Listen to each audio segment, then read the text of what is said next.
Okay, so welcome back to the podcast, guys. Today we have Michael Gash. Could you tell us a bit about yourself? Hi, name's Michael. Currently playing for Kingsland Football Club. Been about, played for a few clubs up and down the country since the age of 18, really. So now 33. So my full-time football days have come to an end, really, but still playing all the time and at a decent level and enjoying my football still at Kingsland. Jake? George, got you side. Alright, so who brought you up to play football? Is it just you kicking about at school, or did you your parents influence you, or? My dad always played football, not professionally, just locally. I was born in Germany, so he played for local German teams, and I used to go and watch him and just have a kick about, and I was always playing football with him in the garden. My dad loves his football, so probably got it through him, really. And then obviously as I've got older and gone through different youth setups and everything, obviously my mum and dad have been real supportive. I travelled up and down the country, taking me to training, taking me to games. So yeah, it was from a young age that I enjoyed the game. It says that your first club was Cambridge City. So it was, for men's football, yeah. So I think I was 16. I think when I first played for the Cambridge City, I did their youth setup there. I did that from the age of 16 to 18, and played for the first, I don't know, probably about 20, 30 times in them 2 years. And then Cambridge United signed me when I was 18. Was your parents and that around when? Were they the first people you told? Your parents? So obviously when I was younger, you didn't have an agent or anything, so it was just Cambridge United wanted to sign me with a couple of other players from Cambridge City. My dad's always someone I'll talk to a lot about what's happening with my football, and in the past who's been interested and where I might be going. So always welcome to his advice. He's always pretty spot on. He's. But I always said to my mum as well. But my mum was more of just being there, supporting, loving, whereas my dad is a bit more of a advice at times. So you've played for a number of teams throughout your career. What's it like joining a new team? Is it nerve-wracking? Is it a bit like joining a new school or moving a house or something? Is it like? When you go into a new dressing room, you've just come out of one where you're really comfortable. You know everybody. You know all their names. So when you go to a class, no matter what, the first day or two can always get a bit nervy when you're in the changing room, because you're going to get people firing maybe a bit of banter at you, and you've got to be ready for certain things. But as soon as you've mixed in after a day or two, and you've got out on the training field and you've shown them what you're about, and your personality and your attitude is very important inside changing rooms. And if you've got a good attitude and want to work hard, then everybody will take to you, and you'll adapt quite quickly. What was the feeling when you? Have you made Say that again. What was the feeling, when you got into the top 4 leagues? When I went into League 2? Yeah. Yeah, it was a great feeling. Obviously, we won the conference. I won the conference with Barnet under Martin Allen, so it was it's a great feeling to finally get there, because I've been close quite a few times with a number of different clubs, and to actually go there and win it was brilliant. And then to be in League 2, and, going to some decent grounds, some decent clubs in League 2 when I was there, like Plymouth, Portsmouth, Notts County. So there's some big stadiums, and it was really good to eventually play league football. So that's what I really wanted to do. Have you made like a friend that's with you that's also a footballer? He's been with you like the whole way? No, in football, it's very rare, unless you stay at one club throughout your career, that you'll always be somewhere with someone you've made really good friends with. But through football, you have so many teammates through your career, but you do get quite a few players. I have got quite a few players that are good friends of mine that we keep in contact, such as Josh Simpson, who was at chemistry with me in Cambridge United, and then from there we kind of separated and we played against each other quite a few times. Josh and I had a good career.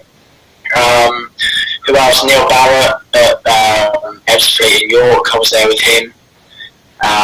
So yeah, no, it's good. And now where I am at the moment at Kings Lynn, it's a real tight-knit squad, and I get on really well with them. And at Kidderminster, I got on really well with the captain, Carl Storer, still speak to them now. So yeah, you come across a lot of teammates, but you do make some good friends as well. Do you think that Kings Lynn's like... Oh, God, Josh. What was the feeling when you said you got promoted with Barnet? What was that feeling? Oh, it's so hard to describe because, as a fan and seeing your team get promoted must be brilliant as well, or win a trophy. It's a great feeling as a fan, but as a player, it's just an indescribable feeling of happiness, of proudness. Just you've put all your effort into this, everything, your hard work, your time, your sacrifices, all to be successful, and come the end of the season, when you are rewarded with the league title, there's no better feeling. Do you think that Kings Lynn's going to be your final team, or do you think you can still make it into like a side that's higher up the table in a higher league? Good question. I always believe in my ability, but I'm also getting a little bit older now, so I'll turn 34 in 5 months or so. So it's you can only go on for as long as your body lets you. So I'd like to really, play as hard as I can. Hopefully with Kings Lynn, obviously this season is it's been manic with this coronavirus, so we still don't know what's going to happen with us. But hopefully I can see my playing days out at Kings Lynn. But you never know in football; you never know what's around the corner. But like I say, I'm not a spring chicken anymore, so I just hope that any club wants me, and hopefully Kings Lynn want me again, and I can stay there for another year at least. So you mentioned that it's park time. Have you been given any drills?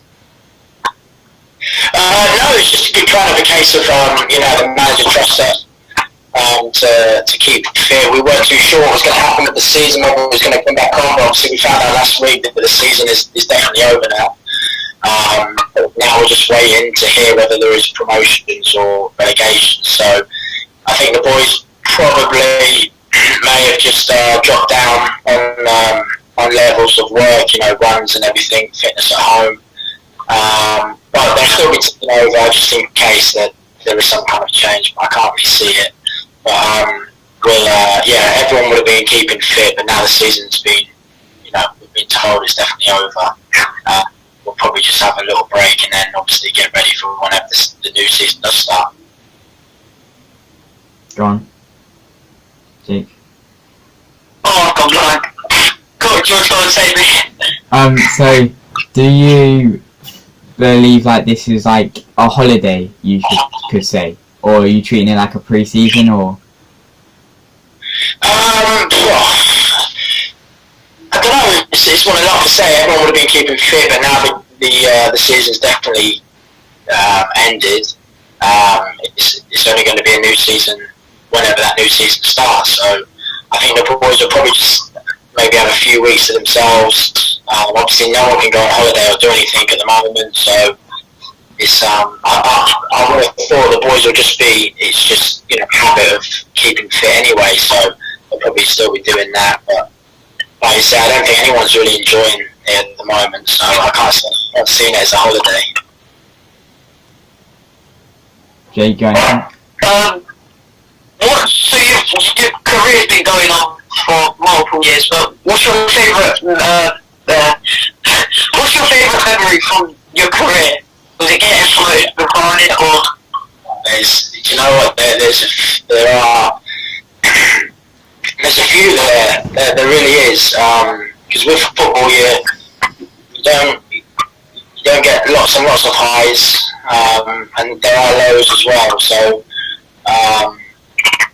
to pinpoint one would be really hard. Winning the conference was right up there with Barney, but so was getting promoted with Kings Lynn last year and scoring the winner in the playoff final. So that's right up there. But also playing Peterborough in the FA Cup at London Road and scoring there, obviously in front of friends and family, some in the away end, some in the home end, and knocking them out of the FA Cup. Then obviously the reward for that was playing Sunderland away in the fourth round, which again was, you know, fantastic. Lost 1-0. I should have scored as well, so that was disappointing. What else is there? I got player of the round in the FA Cup, which in the second round of that year as well, which meant you go to Wembley on the day of the final, you know, get put up in a hotel overnight, then go watch the game, have 3-course meal, get your award, you know, like VIP kind of thing. So that was great. Played at Wembley, but lost in the playoff final with York. So great memory to go to Wembley and play at Wembley. Obviously, not the greatest place to lose. And then the first season in League 2 in September, Sky Bet Player of the Month. So I've had lots of great occasions, and just, you know, sometimes just scoring goals, important goals for clubs. It's, you know, you can't beat that feeling really of scoring a goal, especially in a packed out stadium. It's a great feeling. Would you say them three are the best stadiums you've played at? Peterborough, Sunderland, and obviously Wembley. Yeah, I think and Portsmouth, Park, I think the atmosphere there is brilliant. You know, it's quite a few. But Luton, it's not the nicest ground, but it was always, you know, in the conference, it was a big ground, and you know, the atmosphere was always good. Who else? I didn't play. We played Stoke in the FA Cup, but I didn't play. I was on the bench when I was at York. But yeah, there's some good grounds that I've played at, like Notts County, Plymouth. I'm trying to think of others, but you'd probably say obviously Wembley's the best one. I mean, obviously a dream come true to play at Wembley, but like I said, it's great to lose there. But yeah, it's great to play at them stadiums. Do you think Wembley was too big for the occasion? Because like, if you don't sell it out, then it looks quite empty, and obviously the sun goes up. Yeah, no, you're right. It's one of them.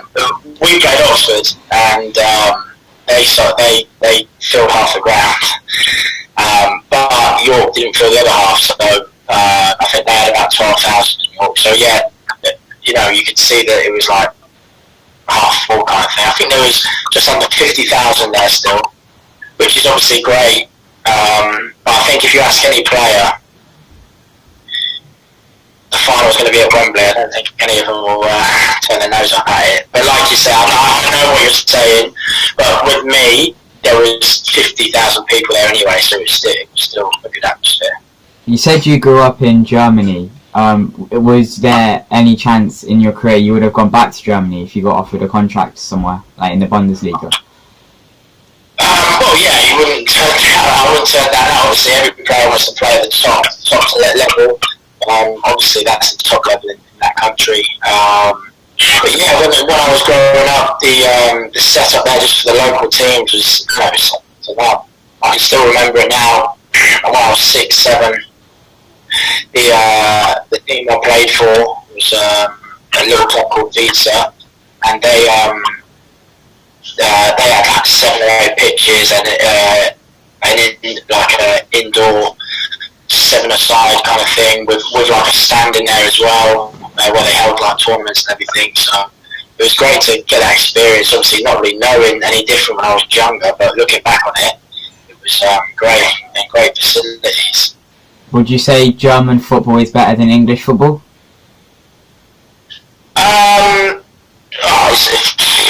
Top level, I would say no. Obviously, I think the Premier League is probably the best for me. But growing up, I think, and growing up at Peterborough United Academy, going on tour and facing, like a Bayern Munich or an Ajax or AC Milan, you see how good they are. I mean, Ajax were always sensational. They're unbelievable. And it's kind of that Dutch way of playing football and how they're brought up how to play football. But I think in time, England as a country are learning, and you can see from the youth levels that have done well in the last 3 or 4 years at World Cups or Euros, including the senior team, that it's definitely getting better over here. Jake? Do you think if you got offered like a contract at a bigger club if you got offered another contract at Barnet, do you think you'd take it, or would you stay at England? It's a good question. Absolutely love my time at Barnet. I was surprised it came to an end. Manager changed and everything, but I've been out for the season with a serious knee injury. But yeah, I love my time there, and the fans were brilliant to me. The manager was brilliant to me. But it's one of them now. Like I say, I'm getting a bit older, and I'm now coming out of full-time and going into part-time football. I found a job, found a career that I'm now got stuck into and been doing it for 3 years nearly now. So it's one of them. It would be tough. It'd be a tough decision. It'd be tough to turn down full-time football again. But at the moment, I think probably the best thing to do would be to stick at what I'm doing. And to be honest, I am really enjoying my football at Kingsland. Would you say? Have you ever turned down a big contract? Have I ever turned down a big contract?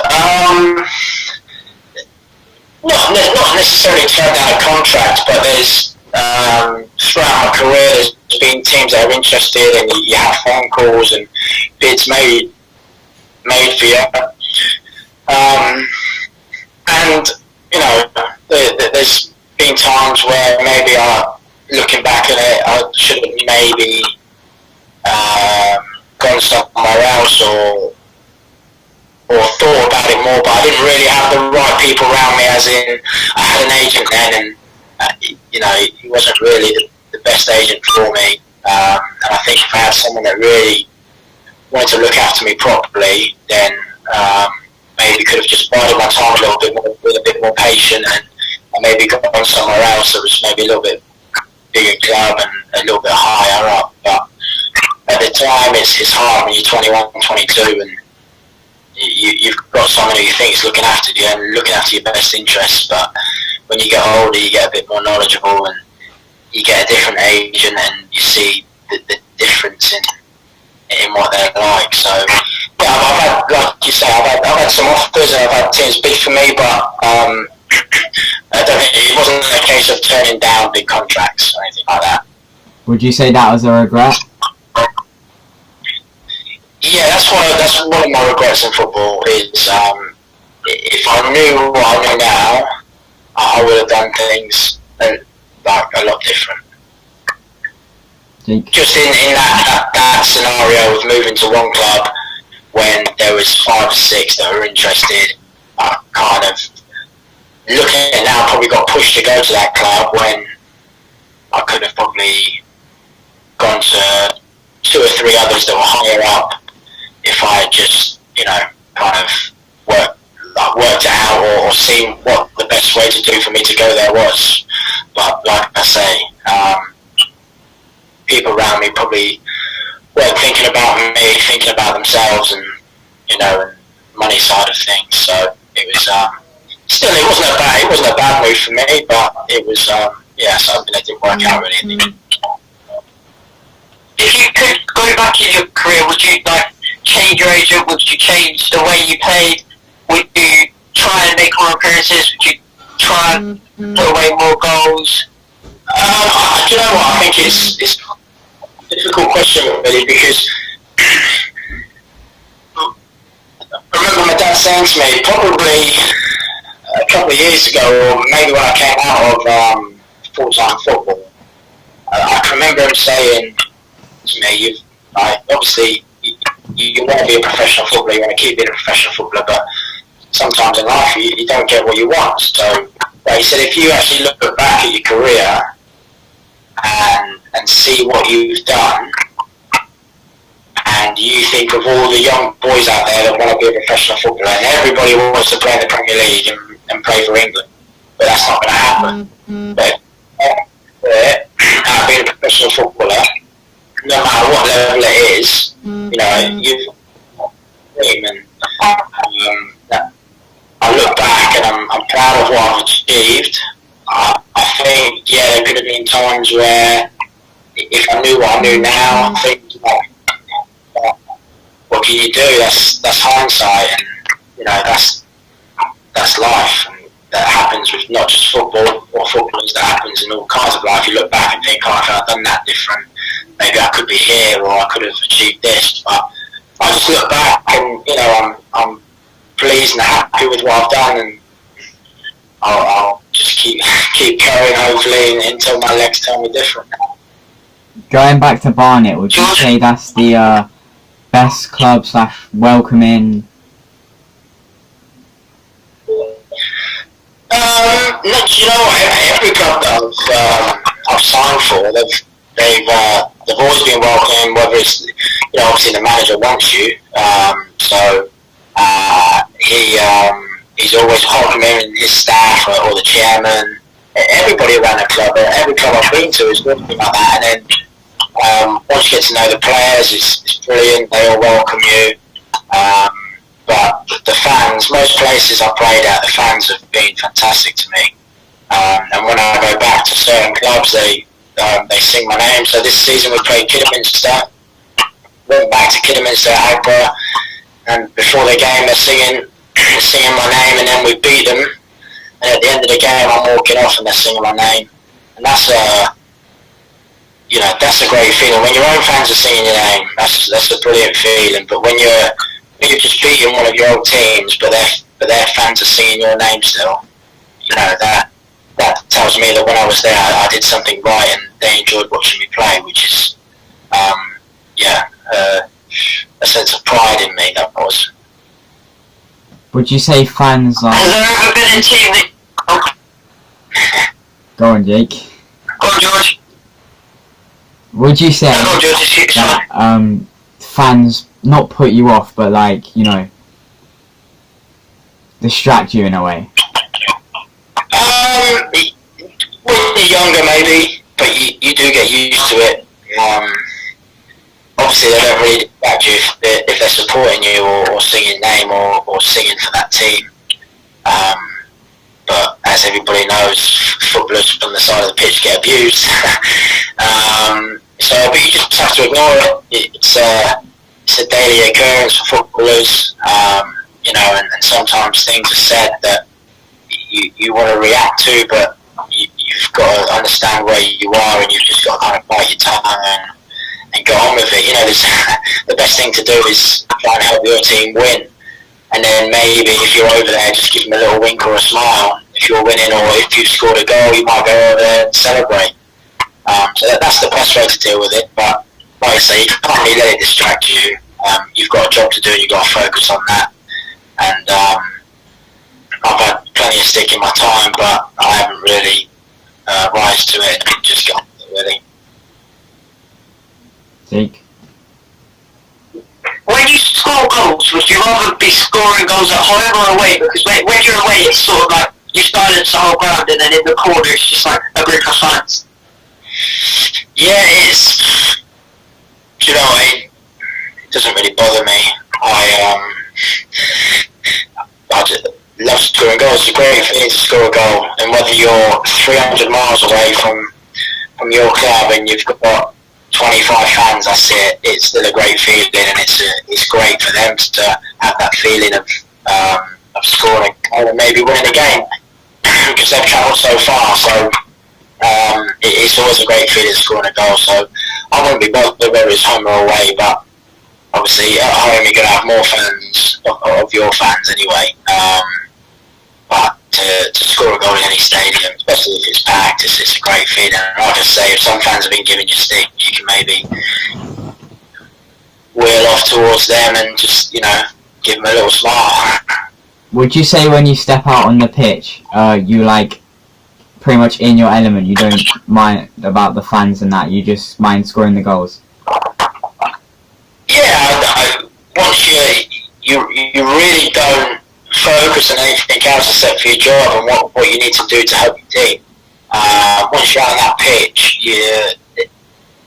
it's a really weird thing, but you can hear the fans, don't get me wrong, you can hear the fans, but when you're actually concentrating on the game and the game's going on and you're either making runs or the ball's coming to you or anything, you don't really hear anything. Your mind is fully concentrating on your job and the ball or making a move, making a run. But yeah, it's great to have the fans there, but when you step over that white line, you're fully committed and your concentration levels are so high that you don't really take in the surroundings that much. What advice would you give players like ourselves who are playing for a team that the senior side is part-time? I was there. I was in your shoes. 16, playing for Cambridge City. They're a part-time team, and I was just playing for the reserves with the other young lads.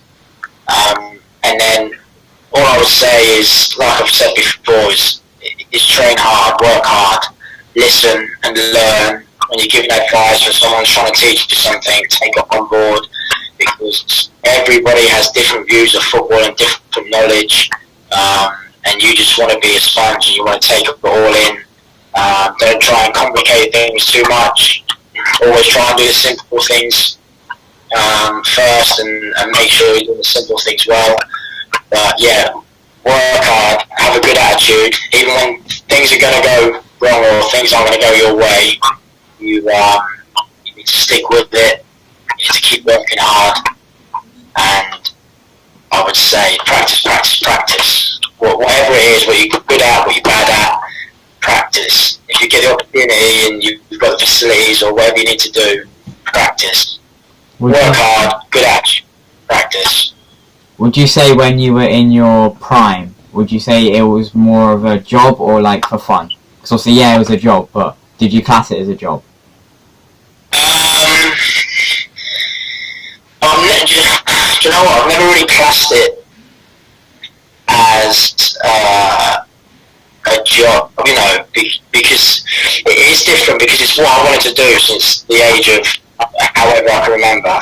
I was kicking the ball around, I think, at the age of 3, so didn't obviously know about professional football then, but once you get older, and 7 years old, I think, 7 years old, I can remember starting really to start to support Spurs, and start to watch, and and start to think, right, that's what I want to do. And then from a young age, that's all I've ever wanted to do. So, and then to be able to do that for most of a footballing career has been fantastic. So I've always looked at it as I'm doing what I love. It is a job, but I'm doing what I love. Don't take it for granted. I always remember when I was 18 at Cambridge United, one of the senior players then must have probably only been about 27, 28, saying, you've got, don't take it for granted. You've got to make sure you're taking every day. You enjoy it every day. You work hard and you try and have a career in the game, because it goes like that. And you're thinking then, yeah, all right, thanks, but I'm 18. I've got loads of time. But it goes so quick. I'm now 33. I know exactly what you're saying. But going back to your original question, yeah, I've never seen it as, I've just seen it as something I'm so lucky to do and I love doing. Yeah. And it is my job, but I'm, I feel blessed that I've done what I've done. You just mentioned Spurs. Is that your Premiership team? Yeah, so my dad supports Spurs, so that's been installed in me from a young age. So yeah, left Tottenham. Obviously, we're doing well, but now last year or two has been a little bit sticky. Obviously made the Champions League final, but no good if you didn't win it. But yeah, that's the team. So would you say, like, when you were in your prime, if you ever got a offer from Arsenal, are you taking it on that? Yeah, I don't think you could turn down. I don't think you could turn down a team like Arsenal wanting you. So no matter who you support. So players that have been at Tottenham or been at Arsenal and say they would never sign for them, they can say that because they're playing at the top level anyway. But if someone was to support Arsenal or support Spurs and the other team wanted to buy them and they were coming from a league below or 2 leagues below and they were a youngster, I don't think they're going to turn down the opportunity to go sign for a big club. Jake? When you was at Cambridge City and you were playing with their reserves, did it get to a point where you thought they weren't going to offer you to play with the first team? Or did you know? Yeah, no, it was. So when I went to Cambridge City, I was 16, and then it was in the pre-season. I went and trained with the first team a few times, and in the first game of the season, I was with the first team. I was on the bench, and then one of the strikers got injured, and he put me on. And after about 20 minutes, it was, I think, and then I scored.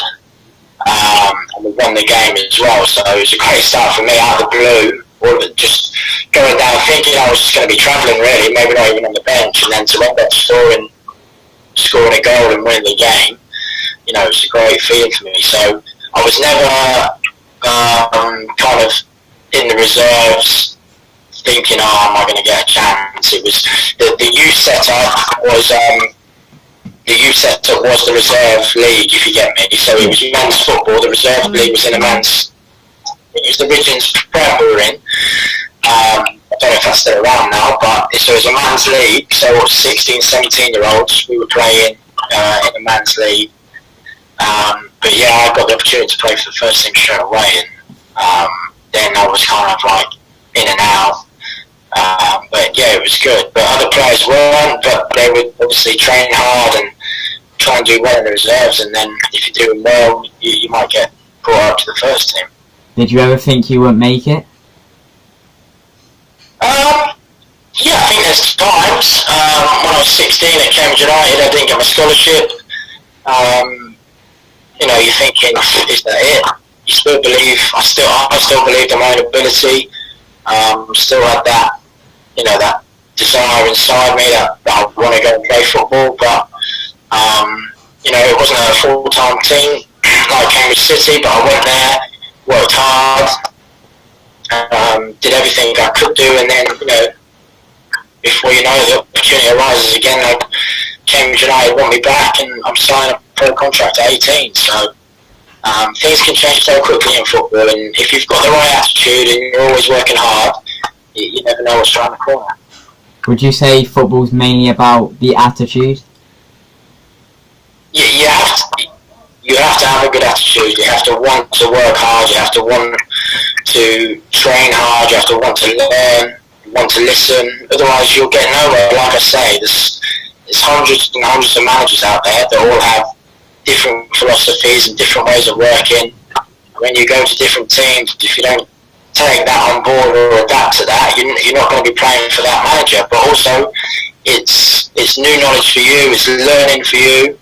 So that if you want to go and become a coach or a manager later on in life, you've got all this knowledge and all this know-how from all these different good managers that I've played under, and you can take that on board. But you must have heard the saying before. Hard work. It's something like hard work overtakes talent that doesn't work, something like that. So I think you speak to anybody at any level. If you're not working hard, then you have to be the best in the world to make it. But even the best in the world, they work so hard. So I mean, you look at Liverpool this season, how hard they work, like how good they are. That's because if they work hard first, and then they can show what they can do when they have the ball. Would you say going into, obviously you just said you've got a part-time job, would you, if you got offered a manager role, would you take it, like Kings Lynn? It's something that I think, I'll probably look to do. I haven't done any of my badges really, because I've always just concentrated on football, and until I finish football, I'll probably look into that. But yeah, that'd be great to go on and try and be successful as a manager. But it's just as hard to be a manager as it is to be a footballer. There's so many people that want to do it. There's so many people that that have been good players and want to be managers and have a lot of knowledge about the game. So you might have to start again from the bottom. But if you do well and again work hard, because managers work hard as well, on and off the training pitch, it's something that I'll look into. Yeah. What's the best player you've played against and with?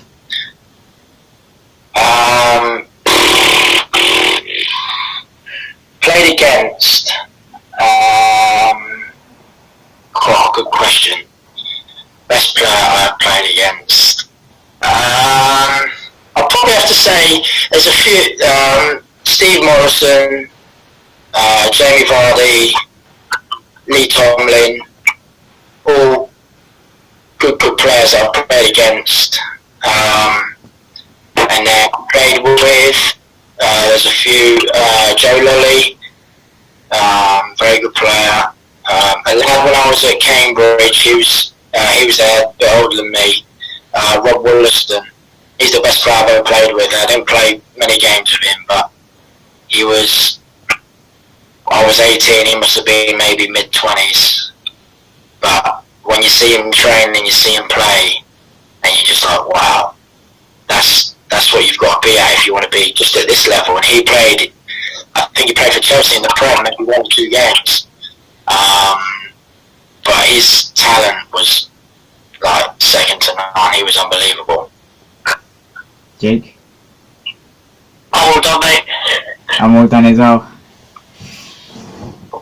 We've run out of questions, but thank you very much for coming on and speaking with us. It's been very tough. Yeah, it's been No worries. Cheers. No worries. Cheers, boys. Okay, later. Bye. Bye.